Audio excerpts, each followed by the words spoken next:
atong meditation pulong sa Ginoo about prayer. Naguluhan ko ni the importance of intercessory prayer. Kung sagid kay importante kining pag-ampo nato ngadto sa uban as we intercede alang sa pagkinahanglan sa uban. Ang atong text naa sa 2 Corinthians 1:8-11. Ingon din na, brothers, about the hardship we suffered in the province of Asia. We were under great pressure, far beyond our ability to endure, so that we despaired even of life. Indeed, in our hearts we felt the sentence of death. But this happened that we might not rely on ourselves, but on God, who raises the dead. He has delivered us from such deadly peril, and He will deliver us. On Him we have set our hope that He will continue to deliver us as you help us by your prayers. Then many will give thanks on our behalf for the gracious favor granted us in answer to the prayers of many. Kini makita nato unsa ka importante ang prayer. Kini ang una, pressure is real. Kining sufferings, pressure, trouble, hardship, real yun ni sa kinabuhi. Di yun na ikalilong nga we are facing pressures karong mga panahon na. Lain-lain, nagkadaiya nga pressure. Man, we continue to find strength yun sa atong mga pressure. Mo ni ang usa nga gikinahanglan kanato panahon na kita naa sa pressures in life. Real ang pressure gyud ingon diha sa verse 8 nga we do not want you to be uninformed, brothers, about the hardship we suffered in the province of Asia. We are under great pressure, ingon si Paul, far beyond our ability. So ang ilahang pagtuo, it is far beyond ability to endure. Ting lisuda gini nga pagantos, we despaired sila even of life. Tumang pagantos, pressure gini ang ilang nasinati. Gishare ni Apostle Paul ngadto sa iya makigsuunan. Mo nang dili gyud ikalimod nga we are in real pressure. Kana bitong tinuod gyud nga pressure nga ang atong heart condition murag gikuso-kuso. Mo nang diha sa mga pressure daghay cause nga mahitabo sa matag sa kanato. Og ang uban gani niini makita nimo karon sa social media. Tungod sa pressure, depression, discouragement, kini mga butang nga despair, discouragement and depression mo resulta usahay ngadto sa suicide. Maghikog mo resulta sa divorce, mo resulta sa mga pag-undang. Bisan pa na ay mga nag-alagad sa Ginoo nga mukwit sa ministry because of pressure. Mo nang real gyud ang pressure. Og kining pressure mo resulta kini sa dili na effective, dili na meaningful ang pagkinabuhi. Unya dili na maka-fully engage ngadto sa mga ministry or bulaton sa Ginoo. Og usab dili na ma-enjoy ang kinabuhi, dili na malipayon. Mao gina ang pressure. Kita nimo dinhi nga pag-depress gyud ang tao daghay hinungdan ana. It could be social pressure na ay pressure mahimong madato, gusto gyud nga mahimong the best, pressure na ano, pressure nga unsa gyud pinaka nindot nga maangkon, latest and finest, pressure diha sa school, pressure diha sa home, pressure diha sa trabaho.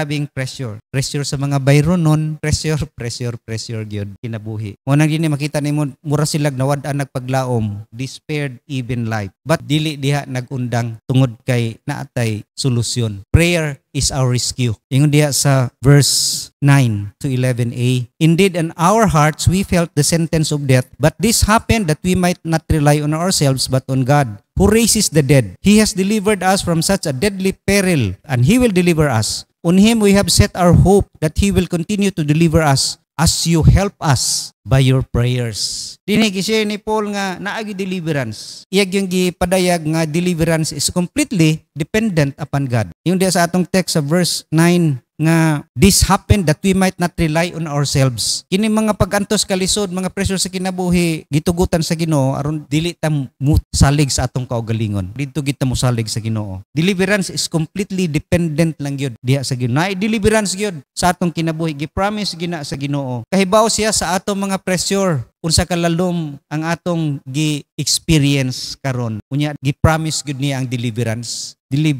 from pain and sin. Og ang Biblia puno gyud sa mga testimonies og mga experiences sa mga tao nga naka-experience og deliverance sa panahon sa ilahang pressure. Atong makita ang kinabuhi ni Daniel, grabing pressure pero na-deliver from the mouth of the lion. Joseph, labi na si Job, kita nimo ang deliverance sa kinabuhi ni Job. Munang ang Ginoo gyud mo deliver kanato. Munang dinhi naghatag kanato sa kamatuoran nga the more we face pressure, the more we need to cry to God. Mao gina ang atong kadangpan ang Ginoo gyud. Munang the greater the pressure, the greater faith we need. Kaya ang kinahanglan gyud diri ang pagtuo ra gyud. Dependent gyud ta sa Ginoo. Pinaagi gyud sa atong pagtuo nga na kaniya. Prayer is a proof of faith. Usa gyud na ka ebidensya. Kay diha na deliver sila ingon diha, as you help us by your prayers.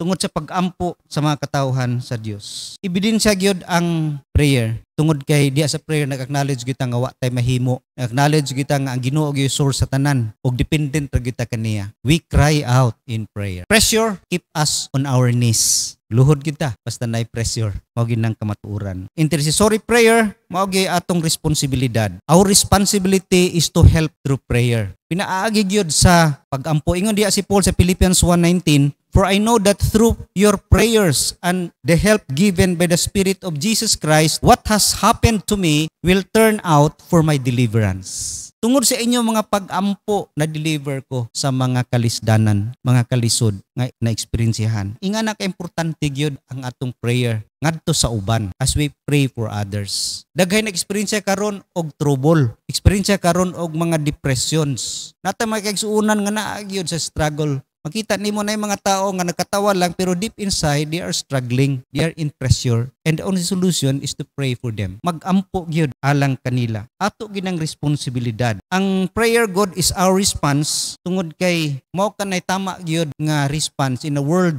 nga puno gyud sa trouble. Tungod kay when we pray for others, labi na karon daghay mga nahiagom sa mga katalagman, nalinugan, nabagyuhan. Ang prayer responsibilidad gina sa mga katawan sa Ginoo tungod kay pinaagi sa pag-ampo, we show to the world that we believe God who will deliver sa mga trouble. Nagpadayag ka na sa pagtuo nato. When we pray, nagtuo gid ta. We have a God nga who will deliver from any trouble. Unang ang prayer is an act of faith. Unya ikaduha nga ngano mag-ampo gid ta because we are transmitting the compassion and care of God. Nibilib ta nga ang Ginoo nag-care, nag-love. Mo nang kita ang method, kita ang instrumento nga ang mga tao nga naa sa kalisod maka-experience og care gikan sa Ginoo. Tungod kay kita ang nagdala ni ana, kita ang instrument nga maka-experience sila compassion and love sa Ginoo. Mo nang diha gyud sa atong pagpray, diha gyud makita as they know nga nagpray ta, ila gyud masinati gyud ang compassion ug love sa Ginoo. Pinaagi kanato. So kita ang method nga ang kalibutan gyud makasinati sa Ginoo. There is a God in heaven who will hear their cries. Mo na nindot kay atong timan. Nga when they cry out, kita nagampo ug gitubag ang ilahang mga paghilak pinaagi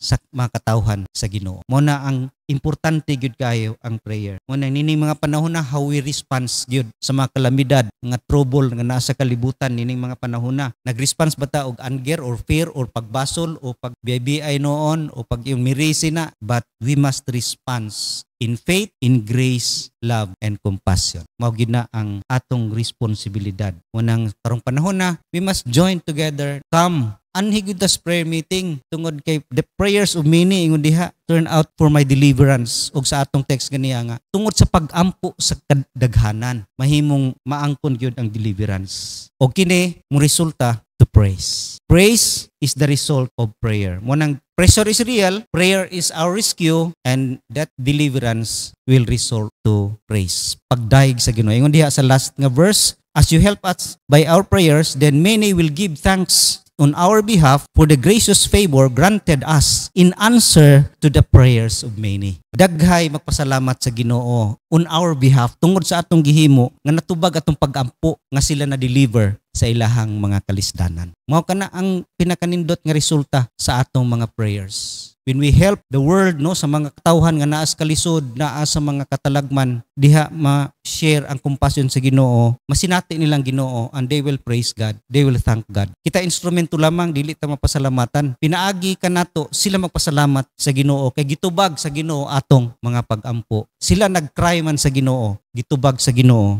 ang ilahang cry tungod sa atong mga pag-ampo. Mo nang daghay mag-worship sa Ginoo. Karong panahon na daghay mag-worship sa Ginoo, panahon Domingo kay mahadlok tungod sa linog. And that is not the right motivation. Kay mawa na linog, kuan na po'y pagsimba. Pero kung ang response sa tao is thanksgiving, pagpasalamat sa Ginoo, naagi kausaban sa kinabuhi. Kung na-experience niya ang compassion and love sa Ginoo. So ang atong witness to the world will bring glory to God. Kung simba sila, kay maghimaya sa atong buhi nga Dios. And that is the result sa deliverance nga gitubag sa Ginoo ang atong mga pagkampo. Mao na ang kinatibuk-an nini nga mensahe, a short message about the importance of intercessory prayer. Munang manganhigid ta, hiusa gitas pagkampo ngod kay prayers of many ingon diha sa verse 11. Dakog result ug resulta kini sa glory sa Ginoo. Dalaygon ng Ginoo sa iyang balaang pulong.